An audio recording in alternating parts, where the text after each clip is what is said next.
اور یوسف کے بھائی کنعان سے مصر میں غلہ خریدنے کے لیے آئے تو یوسف کے پاس گئے،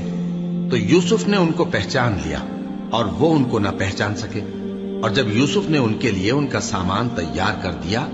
تو کہا کہ پھر آنا تو جو باپ کی طرف سے تمہارا ایک اور بھائی ہے اسے بھی میرے پاس لیتے آنا۔ کیا تم نہیں دیکھتے کہ میں ناب بھی پوری پوری دیتا ہوں اور مہمانداری بھی خوب کرتا ہوں؟ اب اگر تم اسے میرے پاس نہ لاؤ گے تو نہ تمہیں میرے ہاں سے غلہ ملے گا اور نہ تم میرے پاس ہی آ سکو گے۔ انہوں نے کہا کہ ہم اس کے بارے میں اس کے والد کو پھسلائیں گے اور ہم یہ کام کر کے رہیں گے۔ اور یوسف نے اپنے خدام سے کہا کہ ان کا سرمایہ یعنی غلے کی قیمت ان کے سامان میں رکھ دو۔ عجب نہیں کہ جب یہ اپنے اہل و عیال میں جائیں تو اسے پہچان لیں، اور عجب نہیں کہ یہ پھر یہاں آئے۔ بس جب وہ اپنے والد کے پاس واپس گئے تو کہنے لگے کہ ابا، ہمارے لیے غلے کی بندش کر دی گئی ہے، تو ہمارے ساتھ ہمارے بھائی کو بھیج دیجئے تاکہ ہم پھر غلہ لائیں اور ہم اس کے نگہبان ہیں۔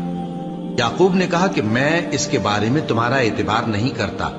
مگر ویسا ہی جیسا پہلے اس کے بھائی کے بارے میں کیا تھا، سو اللہ ہی بہتر نگہبان ہے اور وہ سب سے زیادہ رحم کرنے والا ہے۔ اور جب انہوں نے اپنا اسباب کھولا تو دیکھا کہ ان کا سرمایہ واپس کر دیا گیا ہے۔ کہنے لگے، ابا، ہمیں اور کیا چاہیے؟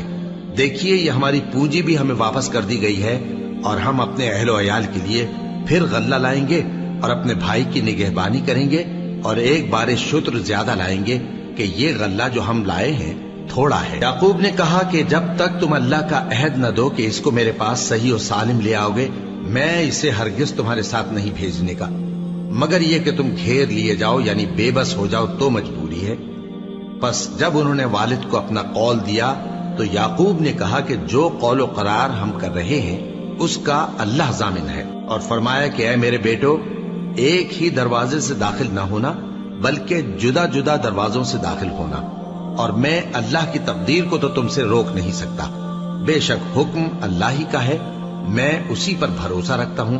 اور اہل توکل کو اسی پر بھروسہ رکھنا چاہیے۔ اور جب وہ ان مقامات سے داخل ہوئے